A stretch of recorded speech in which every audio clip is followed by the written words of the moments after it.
Good morning. The February 23rd, 2021 meeting of the Charter Authorizing Panel is called to order. I'd like to welcome everyone to the Department of Ed auditorium and ask that you please silence all electronic devices. The Charter Authorizing Panel oversees the authorization, renewal, revision, and revocation of charters. I'm Deborah Kaufman, Assistant Commissioner for Public School Accountability. On our Zoom today is Philip Baldwin, CEO at Citizens Bank. Good morning, Mr. Baldwin. Sonia Wright McMurray, our Director of Career Readiness, Work-Based Learning for the Division of Career and Technical Education, another DESE member. Good morning. And then we have two new members to welcome this morning. Carly Saraceni, Assistant Commissioner for Educator Effectiveness here at DESE. Good morning, Ms. Saraceni. And Dr. Eric Flowers, Assistant to the Director here at DESE and at working with ADE as well. So good morning, Dr. Flowers. And we may kind of keep a lookout to see if we have any more board members that join us. Our other two members are Dr. Nakama Williams and Toyce Newton. So good morning, everyone. And with that, let's look at our agenda today. We're going to start with our consent agenda. Approval of the minutes from the January Charter Authorizing Panel meeting. Any conversation or changes? I move approval. Second. So I have a motion by Mr. Baldwin, a second by Ms. Wright McMurray to approve the minutes as presented. Any discussion? All those in favor? Aye. Motion passed. All right. Ms. Webb, you are recognized for action agenda item number 1. Good morning. This morning we have Lisa Academy, who has submitted an amendment request to add a new campus, increase the enrollment cap, and add additional waivers. Lisa's charter was approved in 2004, and the school serves students in grades K through 12. The 2021 enrollment cap is 3,432 students, with approval to increase annually to 4,382 by the 33-34 school year. Today we have Dr. Bogrick, Superintendent, and Miss Luann Baroni, the Assistant Superintendent, that I think will be presenting, along with a couple other members of their team to answer any questions you may have. Thank you. Ms. Mary Claire Hyatt, would you like to go over our process today, because we do have new panel members? Sure. Good morning. Let me know if you can't hear me. I'm having to do a phone computer situation. So you'll want to swear everyone in except for their attorney before they begin to present. They'll have 20 minutes to give their presentation on their amendment request. And Tracy, correct me if I'm wrong, but I don't believe anyone has signed up to speak in opposition. So you'll just go into the additional 5 minutes if it's necessary. Following that, you'll have the opportunity to ask questions of the division, to ask questions of Lisa, and then vote. And at the time that you guys vote, if you've got questions about what types of actions you can take, I'll be here to answer those questions. If all persons speaking on behalf of Lisa Academy will stand and raise your right hand. Do you swear or affirm that the testimony you're about to give shall be the truth, the whole truth, and nothing but the truth? Thank you. All right. You're recognized. If you will be sure to state your name and title for the record. Good morning, dear respected charter panel members. I would like to thank you for the opportunity to present our amendment request. Our Assistant Superintendent is going to present our amendment. Good morning. Can you hear me? Yes, good morning, Mr. Williams. But I can't hear Ms. Kaufman.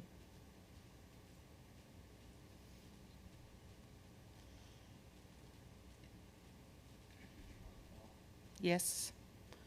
Good morning, Dr. Williams.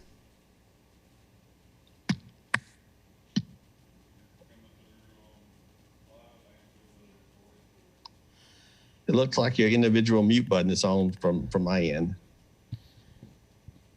Yes, but we should be live from the auditorium. Phil, can you hear okay? Yes, I can hear her fine, Nick. Can you hear me? Tracy, you want to text him and ask him to reboot? Let's give him a minute.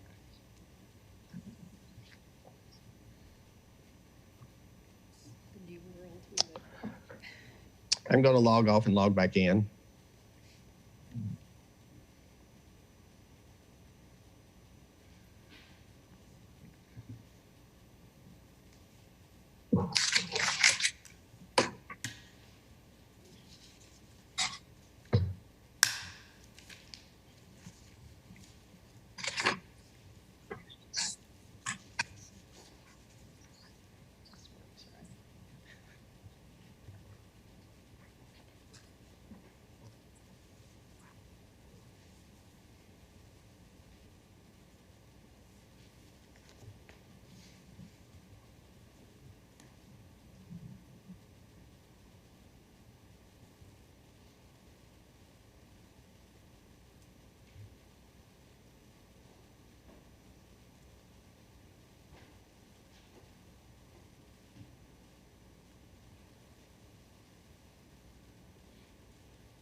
Got it.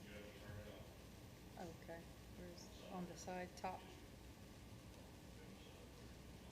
Oh, I got you. And Luann, if you need to bring that microphone closer to you, Okay, which one, both? easy, One on the right? Okay, whichever one's green. okay. How was that? Is that good? Yeah, I'll speak louder, I promise, so cue me when you're ready and I'll. yeah. I'm just waiting for Dr. Williams to be able to log in.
Tracy, let me know if you see him pop on.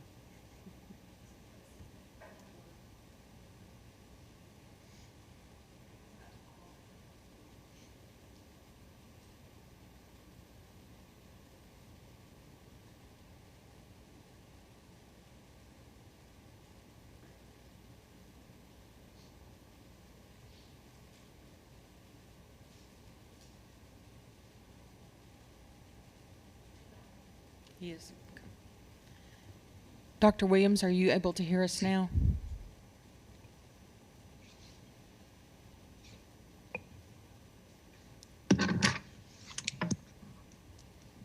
Good morning, Dr. Williams. Morning. I'm good to go now. Thank you. All right. Dr. Williams, before we get started, I just want to introduce you to two of our new charter panel members, Carly Saraceni and Dr. Eric Flowers. Pleasure. Thank you. Ms. Baroni, thank you for your patience, and we'll get started at your convenience. Thank you. My name is Luann Baroni. I'm the Assistant Superintendent and Director of Communications for Lisa Academy, and it's my pleasure to come before you this morning to present our. Madam Chair, we cannot hear her. Her mic may not be on. So we need more microphone from me. There are green lights on them. Use your teacher voice. Okay. There we go. So, can you hear me now? Okay. So, first, a little background information on Lisa Academy. For those of you who aren't familiar with Lisa Academy, which button do I push? Button is not going. This is the morning of technical challenges. Yep, that's what I thought. Okay. There we go. A little background information on Lisa Academy to begin with. Lisa Academy is a tuition-free public charter school with a comprehensive college preparatory program focusing on science, technology, engineering, and mathematics. All of Lisa Academy schools have been accredited by the Arkansas Department of Elementary and Secondary Education since our opening in 2004. As you can see, we have multiple schools in both Little Rock, North Little Rock, Sherwood, and in Springdale. To go over what our growth plan is, I'll talk about the hubs that we have and our plans for the future. We have our Central Arkansas hub, which consists of two different K-12 systems, one in Little Rock, which consists of 3 buildings, a K-5 building, a 6-8 building, and a 9-12 building. And then in North Little Rock, Sherwood, we have a K-5 building and a 6-12 building on the same campus, but bordering the two cities, North Little Rock and Sherwood. In Northwest Arkansas, we currently have a Springdale campus that houses a K-8 building. We have been approved to open a new facility in Rogers to serve the Rogers-Bentonville area. That planned start is in the fall of 2022. We'll start with a lower grades building, and then eventually we'll have all grades K through 12. What we're here to talk to you about today is our plan for a statewide learning center program with a hybrid school. Lisa Academy has had demonstrated success. One of those things is that we have had significant growth. All of our campuses had significant growth on the most recent state testing. And these are our current letter grades, which are now, I think, 2 years old because we've all kind of been in pause. We were hopeful to bump a couple of those up because several of those grades are sitting right on the border of the next letter grade up. We are doing everything we can to make sure next time there are letter grades that those that can move up will move up. That's our goal, is to make sure our students are succeeding. We have had consistent performance over the years with a 95% or better graduation rate each year, with a 95% or better college acceptance rate. 100% of our schools showed growth on the last ACT Aspire. We have a 13-to-1 student to teacher ratio, and our average class size is around 17. Our growth and success are evident, and one thing to point out is, if you can see the growth here with our enrollment over the years, this has been a steady and deliberate growth that we've experienced. We have been careful to manage that as we've gone through the years, as we're growing, to make sure that we're upholding our quality as we're growing. We've tried to respond to the demand in the community, but also be sure that we can service the students. And as you can see from the accolades listed here, we have continued to uphold that quality in what we're doing in all of our schools. Another key part of who Lisa Academy is involves diversity. We have been named the most diverse school district in the state of Arkansas. We have over 35 languages spoken by our Lisa families. We have an 80% minority enrollment, and we have over 60% free and reduced lunch participation. This diversity has shown a steady increase over the years, particularly in low-income and minority student populations. And as you can see from our most recent demographics, currently our largest student population is Black or African American, followed by Hispanic Latino, and then by white, and then followed by other races. We're very proud of this, and we've made a deliberate effort to make sure that we're serving the populations within the communities that we serve. An important thing to think about is why we're doing STEM education. Why is STEM so important? A couple of things to point out is that's where the market is going. As you can see from this slide, 91% of software jobs are outside of Silicon Valley. They're not just in a narrow place like they used to be. And 67% of computing jobs are outside of the tech sector, so they're in other industry and in other businesses.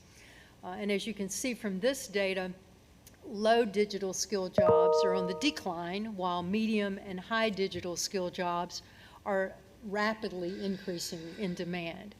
We can only imagine what this graph will look like by the time today's kindergarten students graduate from high school and college. STEM and technology is very important in industry for our students to be prepared for. Why we're asking for a hybrid school is an important question, and to give you some of the rationale on that, I'd like to review a few things about that. We believe that a hybrid model is the future of schooling. We've seen how important being flexible and allowing different models is in the past year. We believe that there's a demand for innovative and flexible school options for families in the state of Arkansas. A hybrid model will allow for technology integrated education, and we'll be able to teach 21st century skills to students even in those rural areas that maybe you're not getting that currently. We believe also the hybrid model will allow us to provide academic and social emotional support that may be not available in an all virtual model. A couple of important pieces of our rationale is that it offers a unique model for the state that's different from just a purely virtual option. In a recent Credo study of completely virtual schools, it showed that students who were enrolled in exclusively virtual performed significantly below those in traditional brick and mortar schools. We believe that a hybrid option will give students the opportunity to have a combination of both traditional school combined with the home instruction to allow that flexibility, but to give the support that an on-site opportunity gives. The model that we're developing right now and coming before you to talk about today would involve multiple features. All of our students would be required to attend on-site a minimum number of days to receive academic enrichment and intervention. We would recommend strongly weekly attendance. Students will be required to attend on-site for all mandatory testing. All of the core digital curriculum will be taught by Lisa Academy teachers. All of our students will be provided with the required technology, computers, devices, Wi-Fi, anything that they need to be able to participate in the program. Participation in on-site extracurricular activities is strongly recommended but not mandatory. What we're looking at offering for our students will include some of the programs, as many as possible, of what we're doing currently with our on-site. That would include a rich enrichment program, tutoring program, offering on-site high school courses, hands-on activities, clubs, extracurricular activities, sports, and other programs that are offered in our on-site schools. This will vary some, obviously, based on the campus or satellite learning centers offering and the level of enrollment at each of those. We also will offer online homework help and IT support based on the faculty that are available. Our student services will be an important part of what we're going to provide. We'll provide that either virtually or through contracted services. Students will need to come on site to a satellite or campus learning center for special services that require that face-to-face delivery. We'll have broad course offerings supported by our on-site campuses. We'll have educational resources available through nationally recognized curriculum and portals such as the LMS that we're currently using, Schoology. Training will be provided for parents and students on the use of online learning resources.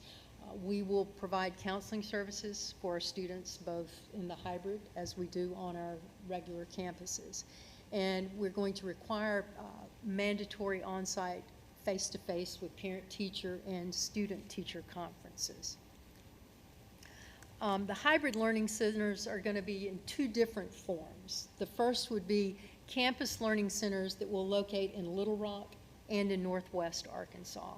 The second form of learning centers would be our satellite learning centers that will base across the state, open across the state, and that will be based on the regional demand.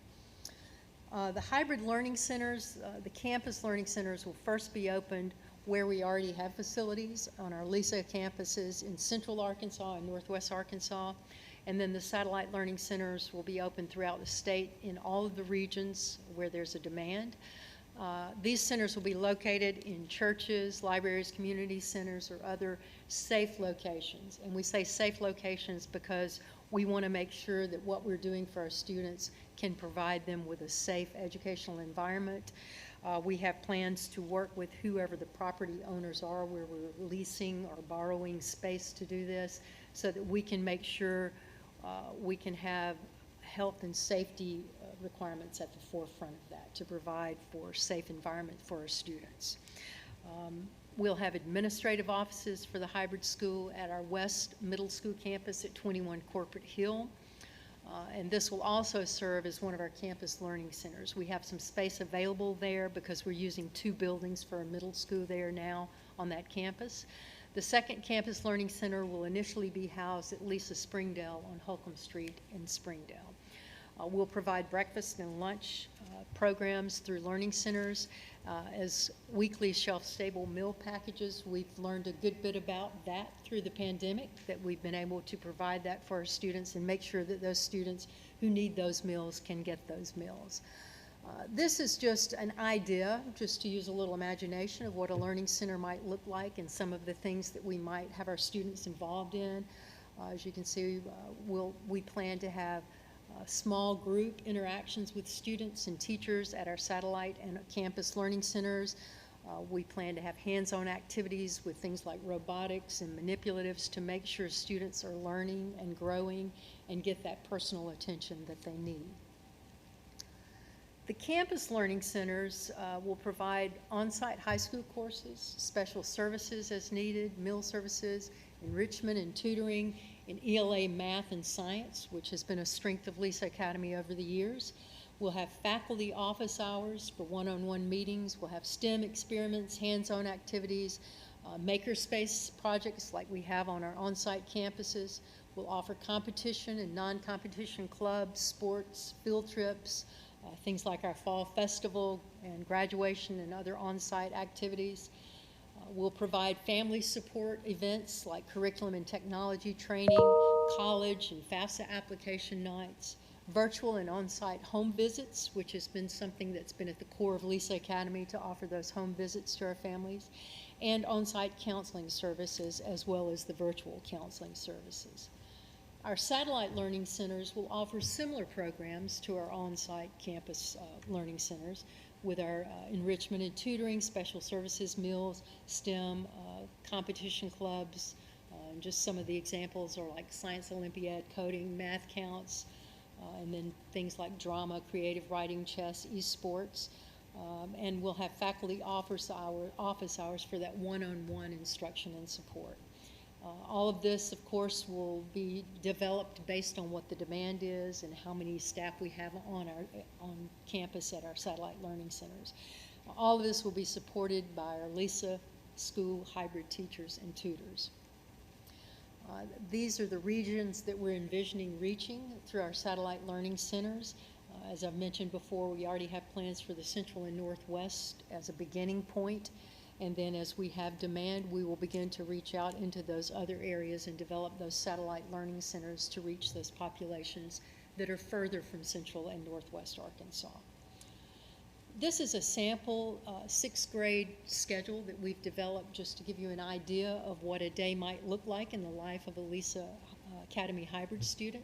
Students will receive their main instruction online through the learning platform every weekday, as well as supplemental support on-site a minimum number of days per week.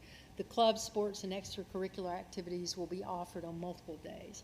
And as you can see in this, the yellow highlighted is the time the student would spend on campus, both with on-site interaction with a Lisa Academy teacher, as well as after-school kinds of activities with robotics and sports and other extracurricular activities. This is a projection of what we envision our enrollment over the next several years. It's not carved in stone at this point because, of course, we don't know what the full demand is until we offer the school. But right now we're looking at beginning relatively small, rolling out in the beginning with K through 9, and then adding grades and adding enrollment as demand dictates. So, as I said, this is not carved in stone right now, but it is something that we think is a reasonable projection of where we might go with our enrollment. A second piece of what we presented to you today is a request to ask for an enrollment increase at our Springdale campus. The Springdale campus was originally approved for 300 students. There have been extensive renovations to the building, and that's increased the number of classrooms, which will allow for the additional growth that we foresee on that campus. In addition, the surrounding property has been upgraded, a new parking area added, and that has helped with traffic flow and with access to the building. So in addition to asking for our hybrid school today, we're asking for an increase of 200, which would be the maximum capacity on this campus in Springdale. We're already kind of pushing that right now with what we're projecting for next year, so we'd like to be able to offer up to 500 seats on that campus. So in summary, our amendment request consists of asking for an enrollment increase of 1,050 for grades K-12 in our hybrid school, and that would be grown over the next several years. We'd like the flexibility to open that school in the fall of 2021 with limited grades, then offer grades as the demand and learning success dictate. Our grade offerings will be annually reevaluated and revised if necessary. We would like to maintain all the waivers currently held by Lease Academy and add additional waivers that would be just for the hybrid school. We'd like the flexibility to house our current Lease Academy West 6th graders in either of our middle school buildings, which are side by side at 21 and 23 Corporate Hill Drive. And as I just mentioned, we're asking for an enrollment increase of 200 for our Lisa Academy Springdale campus. That concludes the presentation. Thank you for your time and attention, and we'll be happy to address any questions at the appropriate time. Thank you. Typically, we go to hear legal review. I wonder if there are any questions right off the bat that we need to address before we get into all of the waivers. Any clarifying questions? Mr. Baldwin, any clarifying questions? No, I'm good. Thank you. Dr. Williams? No clarifying questions. All right. Thank you. Ms. Hite, if you will begin the review of waivers. Sure. Thank you, Ms. Kaufman. First of all, I would just like to commend Lisa for all of their work on the amendment request. When I did the initial legal review, there were lots of outstanding issues, and we met yesterday and worked through a lot of things. So they really did put in a lot of work into the amendment request. So I would be remiss if I didn't say thank you for that, because it makes my job a lot easier. There are kind of three things I'd like to talk about first. In the waivers requested includes a waiver of 2D1 in the standards, which says schools must maintain an appropriate balance of print, non-print, and electronic media for their students. I don't believe that that's necessary. I think every school has the ability to provide whatever is appropriate for their model in terms of a mix of print, non-print, and electronic media. Based on what is included in their application and my conversations with them, I believe they will be meeting that standard. So I don't think that the waiver is necessary. And they might have a response to that or additional information they'd like to present.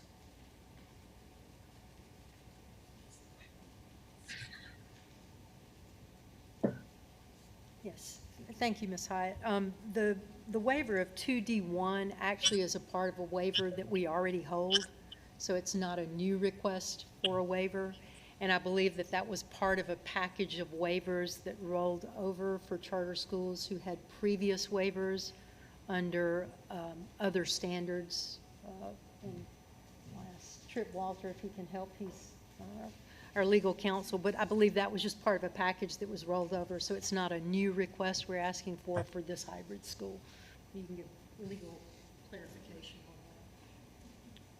that. Madam Chair, members of the panel, staff, Trip Walter, Staff Attorney, APSRC. I've discussed this issue with Lisa, and Ms. Baroni or Dr. Boger can jump in if I go astray here. But after discussions with Ms. Hyatt and reviewing the model with Lisa administration, I believe that they no longer wish to go forward with the waiver of 2D1 as it applies to this amendment request only.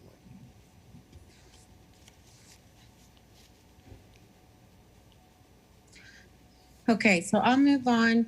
The next is not really a remaining legal concern, but I did want to give Lisa the opportunity to explain to the panel. They have requested some pretty extensive waivers of safety and facility standards and laws as it will relate to their hybrid model, specific to the hybrid school. Initially, I had some concerns about that, but yesterday during our meeting, they really gave a good explanation about how they plan to ensure student and staff safety. So I think it would be helpful if they would provide you with a little bit of that information so everyone can be assured that students and staff will be safe. Yes, that's something that we did have a long discussion about. And the reason we've asked for those waivers are really because we don't have all of the satellite places nailed down yet. We want to make sure that you as a panel and any parent, of course, is assured that we will have safety requirements in place. We plan to train any staff that are going to be in a satellite location in first aid so that we make sure that they're trained to provide that first aid. We will provide appropriate drills and trainings for students based on whatever the facility is. As you can imagine, you know, we're picturing in our minds, they're in a rented room in the back of a library. We don't know what that facility is going to be structured like. So that's why we're asking for those waivers, just so that we're not held to the strict requirements that would be required if we own the entire building or lease the entire building. We lease some of our facilities now, and we adhere to all of those in those lease facilities. So this is not a situation that we would ask for a waiver on our campus facilities. We're going to do those just like we do in our owned buildings, the same as in our fully leased buildings. We're just asking for those waivers because of the satellite location and the nature of those, that it might simply be a room in a church, a room in a library, a room in a community center, and we don't know right now what exactly that's going to look like. But we do want to assure everyone that we will put in place whatever safety measures are necessary to be sure that our students are safe, that our staff is trained, that our students are trained to be able to operate there safely. So if there's specific questions about that, I'd be happy to answer those. Right, McMurray. And just for my knowledge, what is the follow-up process once, because it sounds like that we would be giving the okay in advance of knowing what the facilities are going to be. So what will be the follow-up process to ensure that whatever is selected is appropriate and aligns with what needs to happen? That's just for my knowledge. Ms. Hyatt, do you want to address that? Sure. So in terms of what's automatic, nothing really. So once the panel, if the panel approves, they would have the ability to open these satellite sites. They would have waivers from some of these school building requirements. So essentially they would be able to use whatever kind of satellite sites that they wanted. They would be required to meet whatever their is in their application, whatever they're presenting to you today in terms of safety and in terms of location of those sites. But it's common that we have schools that want to expand and they don't have a building already, but instead have an idea of what type of building and an idea of where the building is going to be. Of course, you can, in whatever kind of approval you do, build something in, like they need to report to the division what sites they select, or that the division needs to do a on-site visit whenever they lease those spaces. but that's not going to be automatically built in. It would be something that the authorizing panel would need to build into their approval.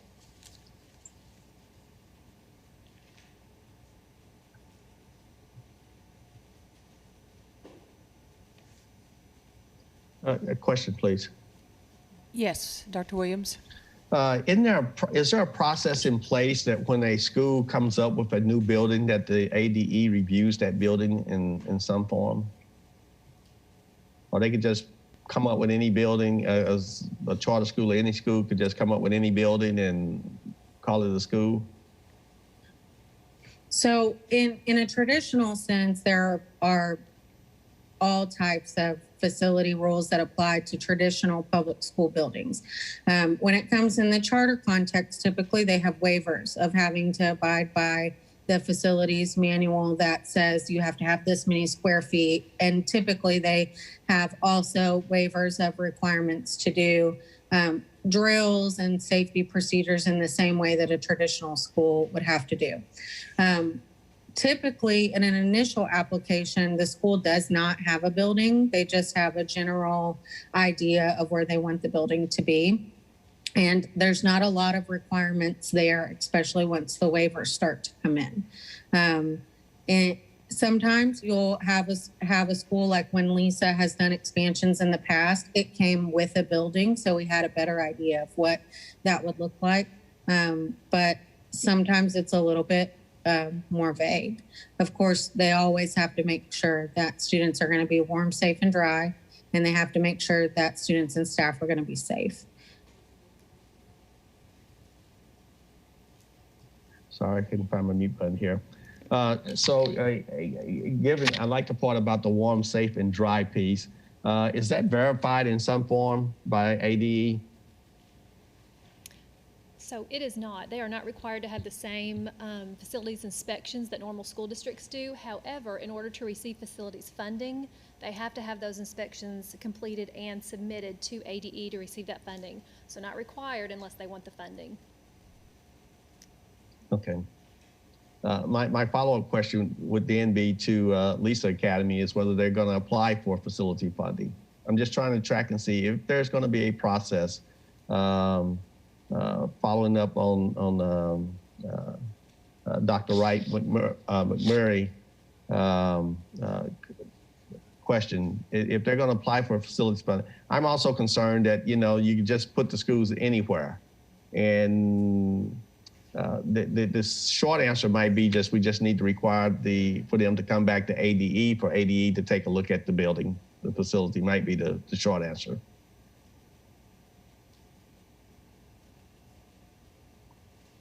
Baroni, I think the questions that's been asked are, do you plan to apply for facilities funding in the future? And then I think they're looking for a better description of what type of satellite facilities you might be considering or not considering.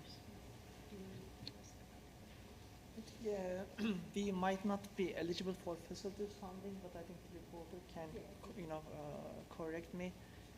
Because of not having 5 days instruction. I'm sorry. Yeah, I think we are not eligible for facilities funding, my understanding, because we don't have, our main instruction is not, in person. So this is why I think hybrid school is not eligible for facilities funding. A little bit about how you might select a satellite site. Again, satellite site, in our initial plan is we are going to use our campus buildings, our Lisa North and Lisa West building and Lisa Springdale initially. And after that, the other regions, we might have satellite learning centers based on the demand. Again, we want to use like educational facilities like churches or libraries or community centers, which means, they have already some, students, they have some education. We are going to be interested in those locations. Again, when we are going to have contract or when we are going to select the, property, we want to make sure they will have the same standards like our campuses. So we want to make sure it's safe, and then, again, those places are going to be used periodically, not every time. And again, our requirement is students are going to come in person every other week minimum, but every week is recommended. So We will keep the same, I think, quality, at the facilities, like, that we are going to rent for satellite learning centers. And we can cooperate with Department of Education. Whenever we rent something, or whenever we lease something, we send, the contract to DESI for approval.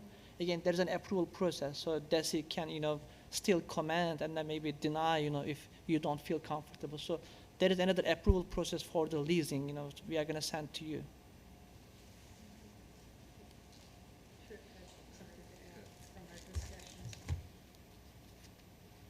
Thank you, Madam Chair, members of the panel. Dr. Bogrick stated a lot that I was going to. We've had those discussions about making sure that LISA administration is going to be talking with the owners of potential buildings to make sure that that all coordinates with the standards that would apply in a LISA brick and mortar facility. I wanted to just take a minute of your time, if I may, to explain the parameters we're asking for. What we're asking for, what's on the table now, so to speak, or live in the application, is just a waiver from that part of the standards that talks about school safety policies. That's the only thing that's being requested here. You may note that in the remaining section of the waivers, there were issues that Ms. Hyatt brought up concerning defibrillators, drills, etc. We have discussed those with her, and those are not things that are being requested now. So that the standards waiver, and Ms. Hyatt can correct me if my understanding is wrong, I believe that's the only thing on the table now. So just to make sure that this waiver may not be as widespread and pervasive as you think. So it appears to me that it would be having emergency plans, using the panic button, following the facilities manual and the safety policies, having the school safety policies in place. And I think that's the extent, but I do think it's a little bit more expansive.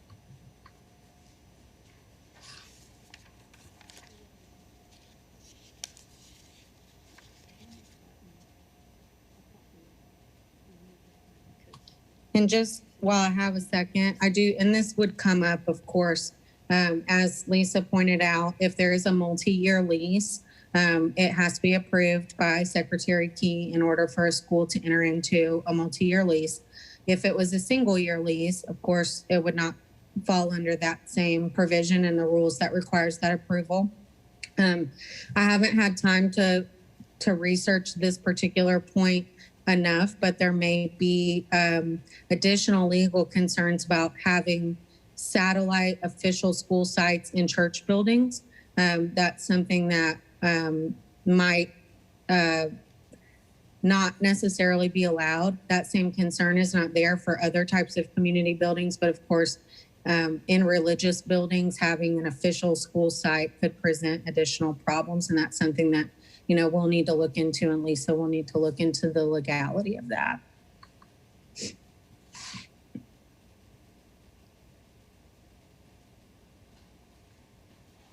Ms. Hyde, I think have we not had a charter in a church building before? We just had to make sure that the area was free of any secular signage or literature. That's right. If you will, I'm sure, remember the school covenant keepers, they did lease space from a church. I believe that the space that they leased was, a less religious building that was part of the church, but was not in the actual church space. So, of course, it would depend. It's not necessarily prohibited, but if you had a small church building in a rural place in Arkansas where you have a conference room right next to the worship area, that might be different than having a space in Little Rock where you have a whole separate building on a church campus. So it would just kind of depend. And again, I would need to look into it more, and Lisa would need to look into it more, but that could present some additional issues.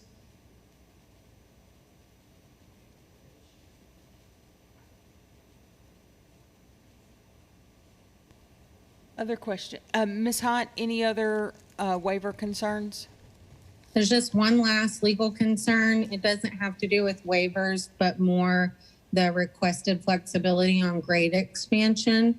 To my knowledge, we've never granted that type of flexibility to a charter school before, where they have the flexibility to determine when they will be adding additional grades without the approval of the panel. Of course, we have approved expansion schedules, like in Friendship will be K2 this year, next year be K3, next year K4, where they have outlined those things in their amendment request or in their license request. But to my knowledge, we've never approved a school to just decide which grades they're going to add on their own and when they will be adding those. There's nothing in law that specifically prohibits that. My concern really comes from the monitoring and transparency perspective. You know, we'll need to know which grades are being offered when, in order to make sure that we have that information for monitoring. Also, in terms of transparency to the division and to other stakeholders and parents, I think it's important that people know which grades are going to be offered at a school. And there's not, to my knowledge, any information in the presentation or in the application that lays out the criteria of how they'll determine which grades they're adding when. And so that is a little bit concerning to me. Yes, I would add to the accountability issues that go with that, just scream red flags for me. Would you like to address that? Well, I think one of the concerns we have about being held to the projected yearly enrollment in the grade bands is the current situation we're in with the pandemic and with the whole virtual on-site piece. One of the ideas that we are not sure of how it's going to play out is how many of our current students would prefer to roll into the hybrid model, and if there are students we have right now who are in 10th, 11th, or 12th grade who wanted to go into our hybrid model in the fall. If we were restricted to only having that K through 9 that first year, we would not be able to allow them to do that. So I think that's where we were kind of looking at having some flexibility on how we roll that out, particularly as it would impact our current students who might prefer to go to the hybrid model. And yes, you know, we can't predict who's going to want to join our hybrid model down the road in other parts of the state. But on the front end of that, I think that was one of our concerns, that if we had 300 current students who wanted to, you know, change over to the hybrid model, then that leaves us with 89 spots for anyone else. So that's where we felt like it could be pretty restrictive to our parents being able to choose that. And we wanted to at least allow some flexibility to be able to tweak that if there's a demand with our current students in particular. So panel members, I have a ton of questions, but I'm going to start with you. No, go ahead. I'll mark mine off as we go. Ms. Wright McMurray? So currently, are you guys utilizing a hybrid model with your students at the moment? Are we utilizing what? I'm sorry. Are you currently utilizing any type of hybrid model in your schools right now? Because I know that, you know, the nature of how it is right now, some students are virtual, some are hybrid. Are you guys currently utilizing that model? I wouldn't call it a hybrid as we foresee this hybrid model. Of course, we're offering virtual, you know, for parents who want the virtual right now, and we're allowing them to come back on campus. We had a big influx back the second semester after the winter break, but we're not really doing that as a hybrid piece as we're proposing. So they're either virtual or they're on site now. So you don't have any students right now that are like AB days and things? No, we do not. We either have all Is there virtual. any way you can gauge or estimate from the students that you currently have that are utilizing some of the virtual, that are coming back on campus, to be able to determine what your numbers could potentially look like, to give you an opportunity to at least have some more have some concrete ideas. to be able to share what those I numbers think may look like? Mr. Shaheen has done some study on that and may be able to better answer that question. Hello, my name is Shaheen. I'm the assistant superintendent. So right now we have 1,570 digital learning students, virtual students, out of 3,300. So next year Next year, it may be, we cannot know, but it may be from 300 to 1,000. We don't know right now. And so just to, I'm sorry, Was it a third? Did you say a third of your students are digitally learning right now? 1,570. 1,570. and that makes up what percent of your overall student enrollment? 45%. Okay. I'll let you go. I'll wait.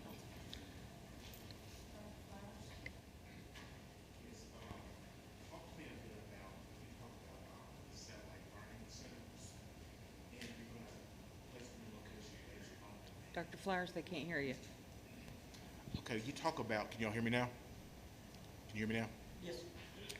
You- How about now? Yeah. Okay, okay. So you talk about the satellite learning centers and placing them in the regions based upon demand. So talk to me about the criteria, how you're going to define demand. So for example, let's say if I have I find a location, let's say in near the Texarkana area. I may have a student within that region that's actually 40 miles away, one way. So talk to me about how you will say based upon demand in regards to that criteria and location to support your students. So we are not going to open the satellite learning centers right away. What we are going to do, we are going to look at the applications, or Okay. we are going to have like pre-applications so that to be able to determine the interest from that area. If we know that there is enough demand, let's say 50, but of course it may change, then we are going to assess, and then we are going to say, hey, we can have an office building here for our students. And then we may open a satellite learning center there. Okay, and this could take place simultaneously amongst multiple regions, is what you're saying? Yes, yes, but the regions are, we are, right now at our mind is southeast or southwest, other than the, northwest and Sure. central Arkansas. Yeah. Okay, thank you. The purpose of this hybrid school is, we are contacted by different part of the state. Let's come and open a LISA here. LISA is a K-12 system, so we cannot go every area. We cannot have enough enrollment, or we don't want to hurt any like rural districts. So, but with this opportunity, all the state they can taste LISA Academy. We can, with the small satellite learning centers, we can serve for the whole state. So this is maybe another purpose of why we're applying for this. Ms. Saraceni? So when you talk about these satellites and the applications, do you kind of have a number of the demand? Like, is it going to be 25 before you open a site? I think that's kind of what I was waiting for. Do you have those process or procedures in place of if it's 25 applications from a area, then we open? I think that's the one thing that we're probably struggling with that we wanted to know. We have not decided, any number yet. Again, we would like to see again, we would like to see the grades, what grades, we have for the, if you 25, they are all of them like kinder and first grade, it can be easy, but if they are distributed in each grade level, 1 or 2 students, so we need to see, we have not decided that criteria, but after this approval, we are going to go and look at our policies, criteria, minimum requirements, the parent contract, so we will work more what will be, the rubric. So we are going to work on that. But we don't have any number as of now today.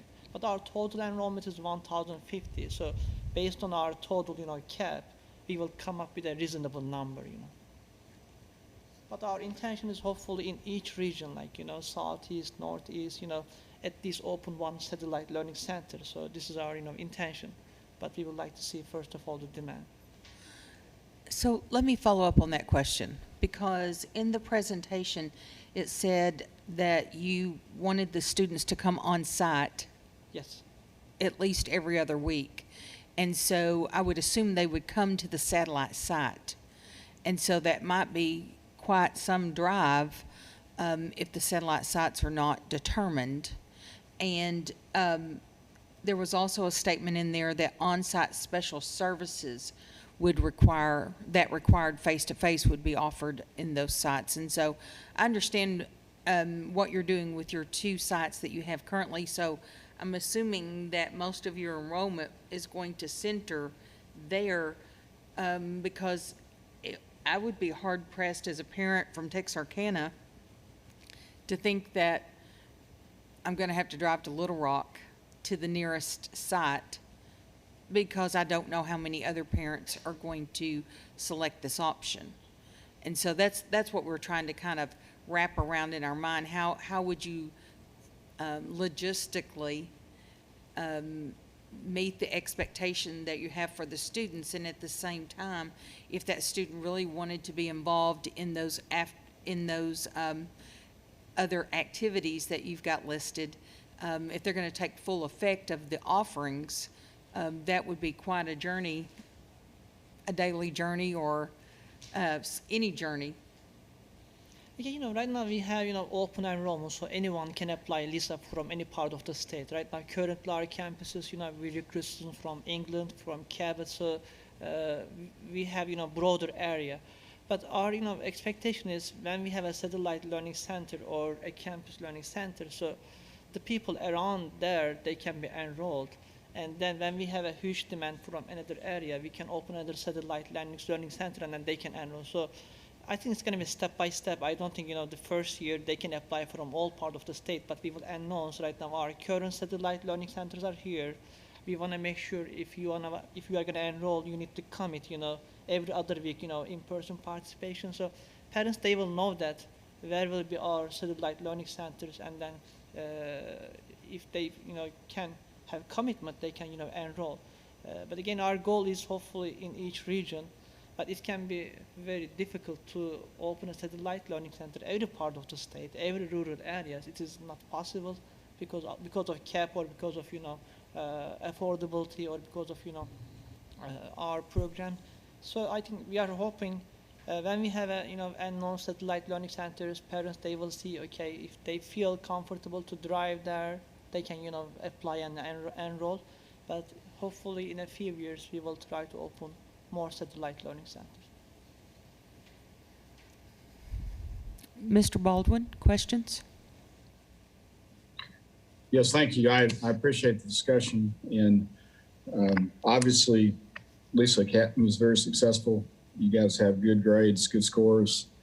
I'm proud of what you do with the students. I think that, and I don't know if this is a question or just a comment, but my hope is that we can work through the waivers so that the panel feels like there's sufficient oversight over the class progression question that was raised earlier, and then also over the building selection and safety. And maybe we do that through the approval motion that we provide. But I think that, to me, are the 2 questions in my mind. And Madam Chair, I've got to sign off at 10 o'clock for a banking matter. I'm sorry about that conflict. So I appreciate the chance to raise my questions right now. Dr. Williams, questions? No, no additional questions. I had a couple listed, and they have already been asked, and I think Mr. Baldwin summed up my comments. I have a few questions. I'm going to start with the Springdale campus. You have currently 300 cap for the Springdale campus, and you want to add 200 more. Do you have students on a wait list there? Yes, we have also our enrollment projection. We are hoping to get more next year and the following years. Again, our initial application was 600, but we were approved 300 at that time. It's close to OMA, cap. And then again, as Ms. Baroni said, we, acquired adjacent facilities, so we increased, the parking lot and then playground, and also we added more classrooms inside the building. So right now the building capacity is, around 500, and we have a demand for that school too. Mr. Sazji is on the line. I think if Mr. Sazji, can you tell me exactly how many students on the wait list, and also your current enrollment?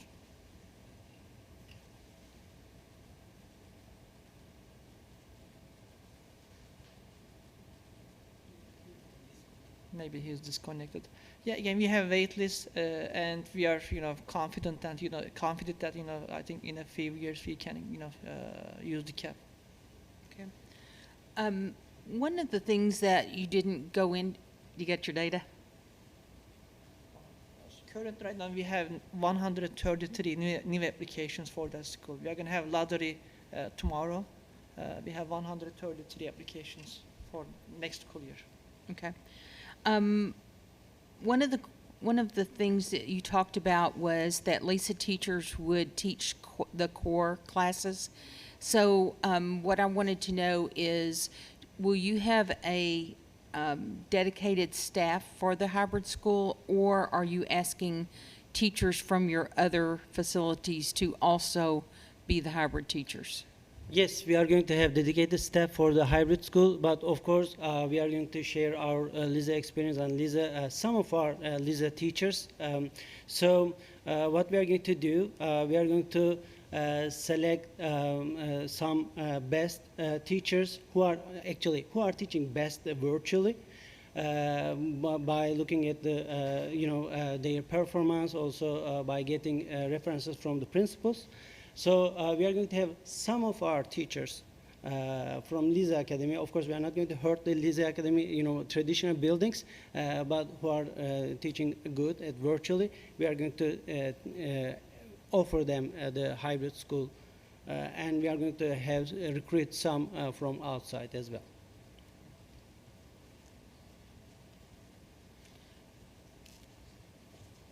Ms. Baroni, I'd like for you to give us a little more detail on on-site special services. So where I want to have more understanding is around dyslexia, special ed, interventions that are needed for our students. Talk to us about what's in your mind around on-site special services. Mr. Shaheen might be the best person to address that. So yeah, I had a meeting with our special education coordinator last week. So most of the special education services can be given virtually, online, but some needs to be one-on-one and with the teacher. Let's say, for example, occupational therapy. So those students will need to come to the satellite services or campus so that they can meet with our occupational therapy teacher or other teachers. Okay. And what about dyslexia? Dyslexia, right now, dyslexia is, I had also a meeting with our dyslexia coordinator. Most of the dyslexia services can be taught, can be given virtually, so it's going to be given mostly virtually.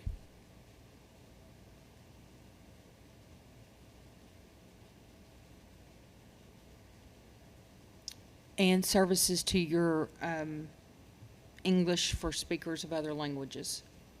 Yes, right now it is also given virtually. We use a system elevation. So it is mostly our English learning, English language arts teachers work with elevation and our ELL students, but also the other teachers. They are going to meet with our EL coordinator, and they are going to get the accommodations, which is also included in elevation. So they are also the other teachers are also going to give the accommodations. So one of the things that you mentioned in your presentation was that you would have mental health services, I believe, behavioral mental health. Would you like to expand on that? Well, Social emotional support, Yeah, that's what it says. we currently have counselors on all of our campuses who serve the role of the traditional school counselor kinds of things, but we have ramped that up a bit to offer more intensive mental health kinds of counseling services on our campuses. I believe next year on our elementary campuses, we'll have at least 2 counselors on our campuses serving our students, because we've seen a need for more of that more therapy kinds of services for students. So our plan is to offer that as well for the hybrid students. Those who are served by our learning centers on campus could, of course, access those counselors who are on campus. We will also, as Mr. Shaheen said, we'll have a dedicated staff for the hybrid school, and included in that will be the counseling services. Sure, he's been working on this, so I'll let him address I am it. also a parent of 6th grade and 9th graders at Lisa Academy. Of course, I also asked them, how do you like our advisory and counseling services? So my 6th grade student, she said she is a weekly meeting with our advisory teacher, and our 9th grade student is meeting weekly with the counselor. And I said to my kids, what would you do if you have a problem? And she said, and he said that the counselors almost every week, they say that if you have a problem, you can have a one-on-one meeting with me.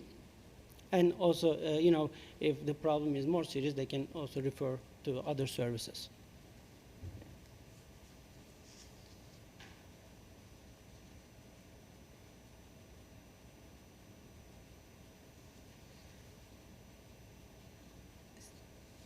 So I think that answers most of the questions I have. I'm assuming that your students, the virtual students, hybrid students, would have cameras and things so that they can have interaction with teachers.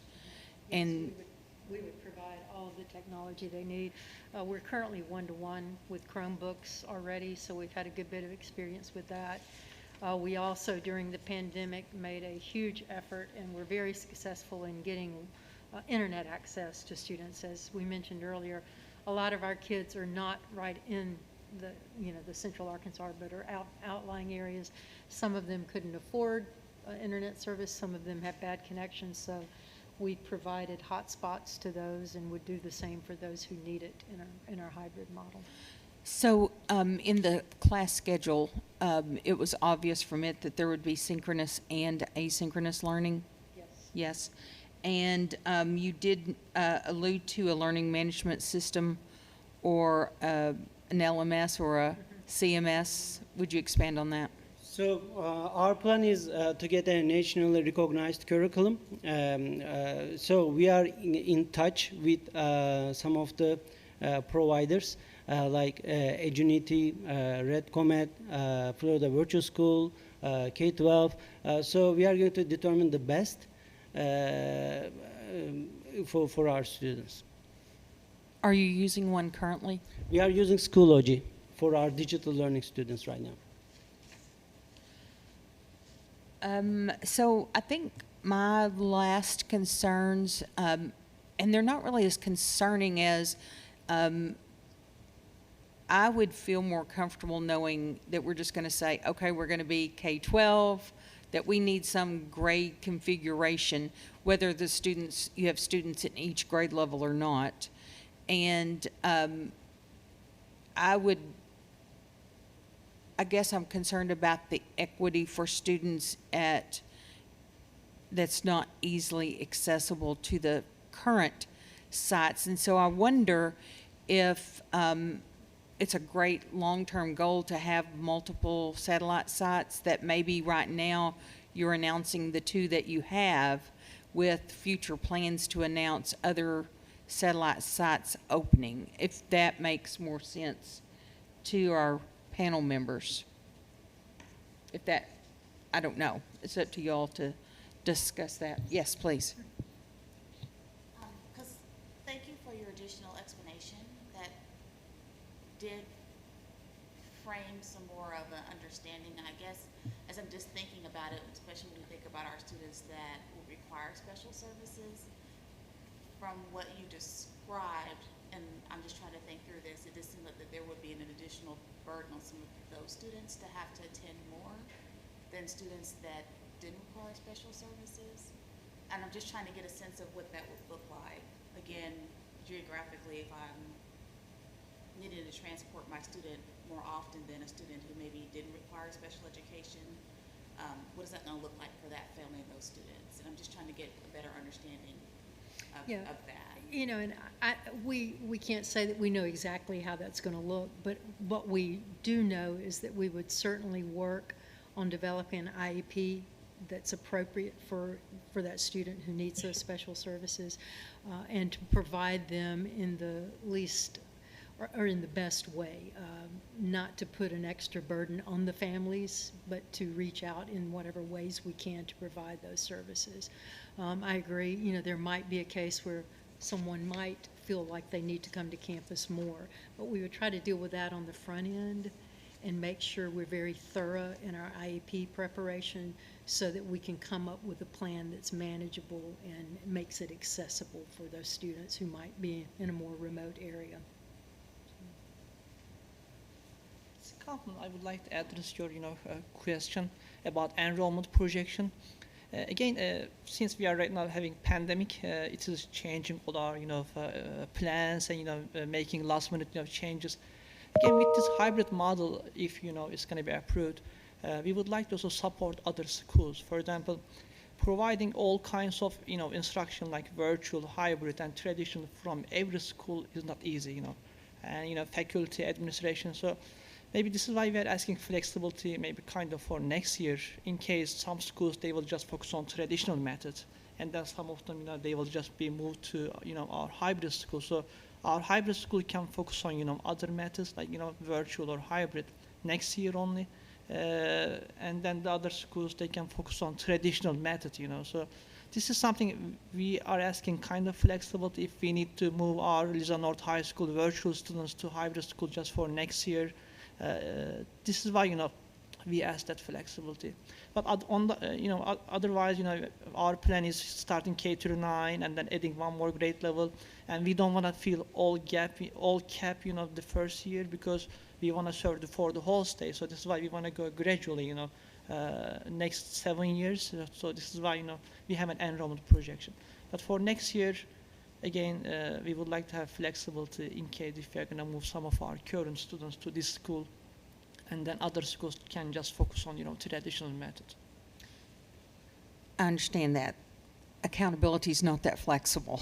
And that's the problem is until you're turning in your LEA request for an LEA number for the school, and knowing what the grade span will be determines if in accountability you'll be in the elementary, the middle, or the high school cohort. And so at some point it has to be decided before by the end of the LEA cycle for applying for a number. I think right now we are, our application is K9 for the first year enrollment projection. It means, K9 is, I think, in the high school category, I guess, as in terms of LEA. So we are going to have, K9 for sure for new students. But for, again, current students, we would like to ask flexibility if we are going to have some maybe 10th, 11th, and 12th graders for next year only, in case, we are going to move some of them. But again, you are expert, again, we definitely. So if you're having even one 10th, 11th, or 12th grader, for accountability purposes, it has to be set. And so that's the place where it kind of gets hung up. It's not that we don't want to give you flexibility. It's just that you have to fit into one of those categories, and we have to declare which grade levels that we're pulling data from.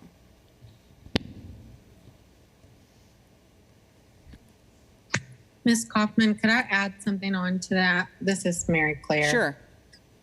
That just made me think of an additional kind of concern is if you're going to have current students that are 10th graders enroll, you would also have to let non-current 10th grade students enroll if there were spots available in your enrollment cap. You couldn't just say, we're only going to allow currently said 10 through 12 students to enroll in the hybrid model.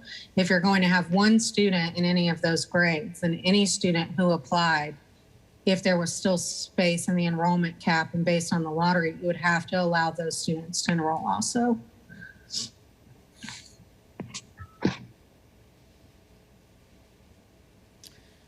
Additional questions?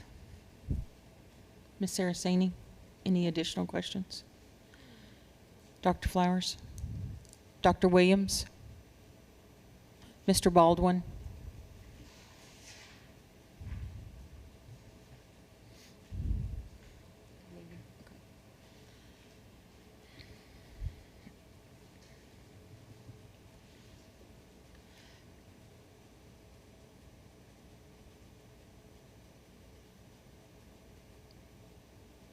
I guess the only place I'm hung is I need to know a grade configuration. And is your grade configuration and your, so you have 1,050 as your recommended cap. I think I'm just hung right there at grade configuration. I mean, I wouldn't be doing my due diligence if I just said we had to make a decision. Again, we can, change our enrollment projection to K-12 also for first year as well, so we can have K-12, if you feel comfortable that way. So it means we can enroll, any grade level, the first year. What grade? K what?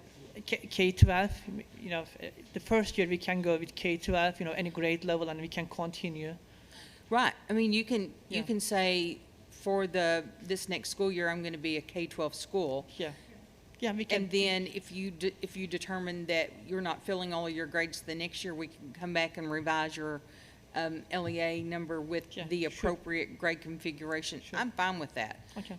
It's, That would give us the flexibility Yeah. for the current students that you're concerned. yeah. Okay. Yeah.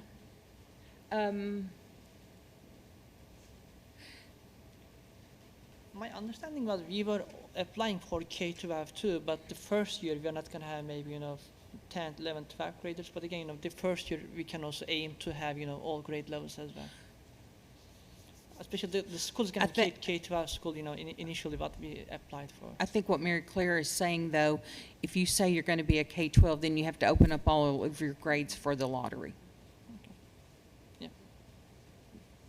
So we would have to have sections available at every grade. Right. And then if you don't fill them, they'll just be zeros in those grades, and then you can make adjustments the following year. Panel members, any other conversations around satellite sites? You good?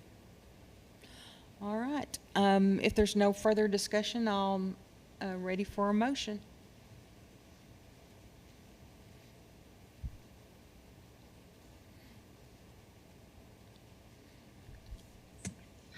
And just a reminder, based on what Mr. Baldwin and Dr. Williams said, you are free to put some parameters on the approval motion, if that's the will of the panel, such as having division approval of satellite sites or having them report those sites to the panel, whatever you want. You have flexibility. I just wanted to make sure you guys knew that before you made your motions.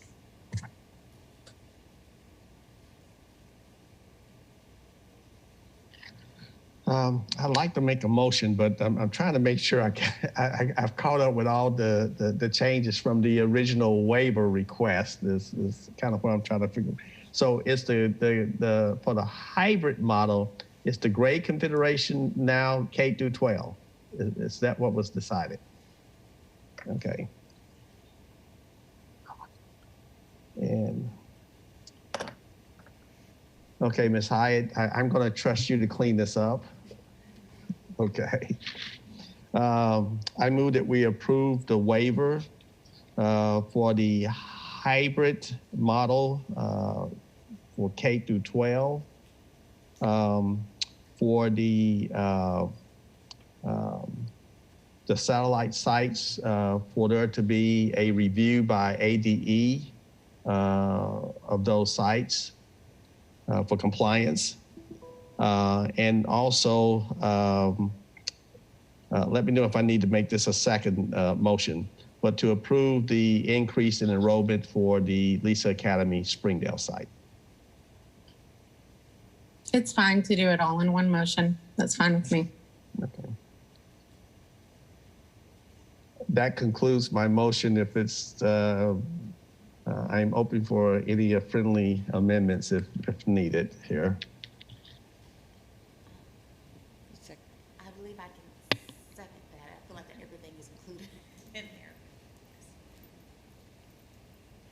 So I have a motion by Dr. Williams, a second by Ms. Wright McMurray to approve Lisa Academy's request for a hybrid K-12, including enrollment cap and a review of satellite sites by ADE. How'd I do, Mary Claire? Okay. Any discussion? Just a note on that motion, also was the increase in the, did you do the increase in enrollment? Yes. Okay, you did. Okay, Yes. thank you. The enrollment cap increase. All those in favor? Aye. Aye. Motion passes. So if you'll give us a second, we'll write our notes into our voting sheet, and then I'll ask each member to read those notes to you. Thank you so much. Thank you. You're welcome.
So, Ms. Baroni, the two sites that are mentioned in your application are already school sites. So I think, and Dr. Williams, correct me if I'm wrong, your intent is if they add additional satellite sites that the department be notified so that we can review those? That is correct. It'll be additional sites. Thank you Yes. for clarification.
Dr. Williams, when you're ready.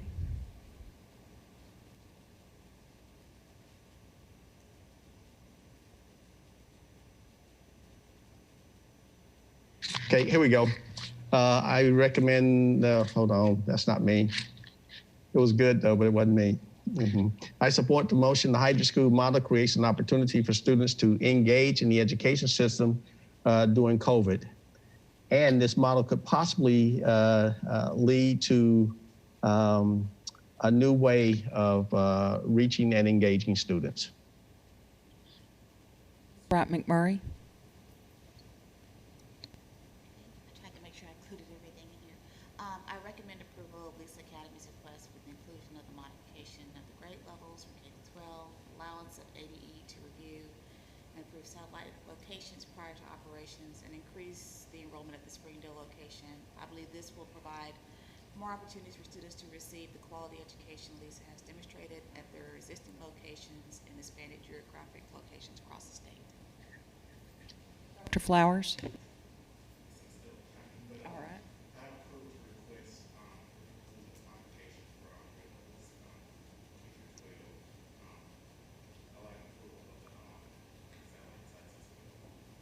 Thank you. Ms. Saraceni? I recommend approval on the further explanation from the Lisa Academy's administration, as well the allowance of DESI to review the satellite learning centers. All right. Thank you and congratulations. Ms. Webb, do you have any other business before the panel today? March 16th, one item already on the agenda. Any other business, Ms. Hyatt?